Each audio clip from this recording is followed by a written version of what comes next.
Hi, this is the first of a series of short videos about drafting the essay. In this video, I want to talk about your writing choices and how to integrate Shelley Reid's ideas. And then we'll go through the introduction, we'll go through the body paragraphs, and we'll talk about the conclusion. And so those will be in separate videos so that you can watch them as you need to watch them. So let's get started. First, I want to mention the schedule. So on Monday, February 15, we will have no synchronous class. Instead, I will have drop-in office hours from 10:30 till 11:50. So if you have some questions for me about the essay, things that I can answer directly, I'm happy to do that. You can also message me during that period, and I will get back to you right away unless I have somebody in that office space. On Tuesday, February 16, your introduction and the first two body paragraphs, along with the works cited page, are due. You can make an appointment to visit me during my office hours on Tuesday afternoon. On Wednesday in class, and we will create a video, we're going to analyze student examples in order to prepare for peer review. Then your full rough draft is due on Saturday, February 20, and peer reviews are due Tuesday, February 23rd, and then your final draft is due February 27. I have resources. I've posted a series of sample essays on the prompt page. And of course, these videos will be helpful. Be sure and examine the rubric so you can see, like, what am I going to grade on? My office hours are super helpful. You can come in on any Tuesday afternoon. Just don't forget to sign up so that you have your 15 minutes. And tutor visits. Remember, 2 visits with reflections are due in the month of February, and this is an assignment. Yes, that's that. Okay, let's talk about Shelley Reid. You know I'm crazy about her and her article. Her first 3 principles are write about what you know about, what you care about, what you're curious about, show, don't just tell, and adapt to audience and purpose. And those are relevant. I know you might prefer not to write a rhetorical analysis essay, in which case you're sort of stuck, but at least you can choose to write about an essay that resonates with you. What is one of these essays that speaks to you the most, or which you understand the best, or which one do you want to analyze? Now, obviously, you've spent a lot of time working on the essay that you did for your group reading project. So that might be the one that you chose, that you choose to write your essay on. But you also might prefer to write about Callie Linfor. We spent a lot of time analyzing her essay as well. If you want to write about a different one, you are welcome to do that. It's just all of the other assignments we've been doing have been designed to prepare you for this essay, that you know the stuff that's going to go into this essay. Once you decide which essay you're going to analyze, you want to think about what's going to go in your essay. Now, you know you need an introduction with a thesis. You know that you need to identify underlying assumptions of the primary audience that the author wants to speak to. But the strategies, you get to choose.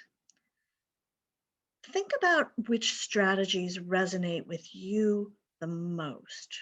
Which are the ones that cause you to feel emotions? Or which ones are the ones that move you or help you see the logic of the author's argument? Those are good options for strategies you want to write about. Because If they resonate with you, they may also resonate with the primary audience. And so you might have a deeper idea of which ones to write about. Another thing that you can do is think about which strategies do you understand the best. And by understand, I don't mean you can identify it. Remember, your goal here is to analyze how the primary audience will respond and why they will respond that way, and how that might make the argument more persuasive. So you want to find strategies that have the best potential for the kind of in-depth analysis that includes the audience. That's how I would recommend that you make those choices. Also, remember that I asked you to analyze the opening strategy.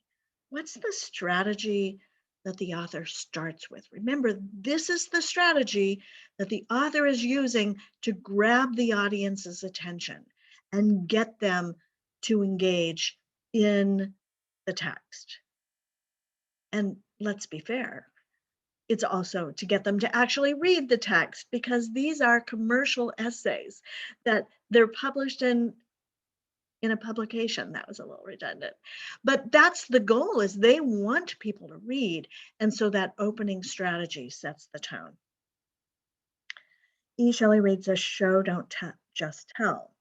The text itself is your evidence, and you need evidence slash examples from the text to illustrate your claims about strategies and their effect on the primary audience. This is the showing. But you also need expanded analysis based on the examples you provide. You also have to think about who your audience is, and you adapt to that audience.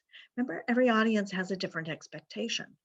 So what's expected when your audience is college students and college professors? MLA formatting. Yeah, it is. Use of first person I is appropriate.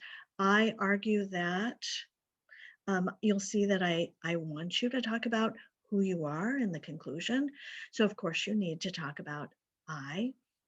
The use of first person we is less appropriate with this type of audience. And the use of second person you is rarely appropriate with this type of audience. And so you might use I, but it's not going to be I feel, that kind of thing. Or in my opinion, I will just slash that through. Yeah, that's all I've got on that. And remember a few other E. Shelley Reid things. Remember, your audience can't read your mind. They haven't read this text. So if you mention a detail from the text, don't assume your audience knows that detail is significant or why the author uses it. You've got to put everything in context so the audience understands. It isn't just a quote or a detail, it's the quote or the detail in the context. Yeah, there you go. You've got to tie it into the argument. Pink houses and choruses, guide your audience. Use words like, for example, or in addition.